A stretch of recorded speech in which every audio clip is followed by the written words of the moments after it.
I appreciated Squire's discussion about narratives and how we frame our arguments and our positions. And here's the reason why. Because I think that a solution should be about re-articulating the narrative. So, for example, you take the fact that there's a young lady, not a young lady, but a young child, female child, that has been abducted, Relisha Rudd, by a gentleman by the name of Mr. Tatum. And the media has been quite skillful at presenting this child abduction in the context of cultural pathology, right? So they've made it a point without saying, but certainly giving you the visual cues that something is pathological about the community that this young child comes from, without saying it. In fact, some of the radio journalists and print journalists other than have been a little bit more explicit about making this point.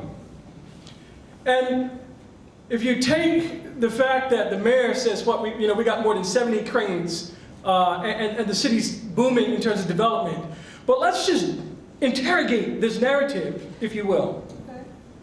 The young child was living in DC General. I know DC General well. When I worked with families in Barry Farm, when I took some of the families to see their loved ones at DC Jail, just across the campus, a stone throw away is DC General. And I would go from DC Jail to see people at DC General who used to live in Barry Farm. What is the point here? Why is Relisha Rudd and her family in this large shelter, this converted hospital to begin with? It's because those 77 sky cranes are pushing in the tombs of 40,000 African Americans out of the district, and many of them are becoming homeless. So when we accept the narrative, when we don't challenge the narrative critically, particularly about using this young child's life and her abduction in terms of culture and pathology, then we in fact allow business to go on as usual.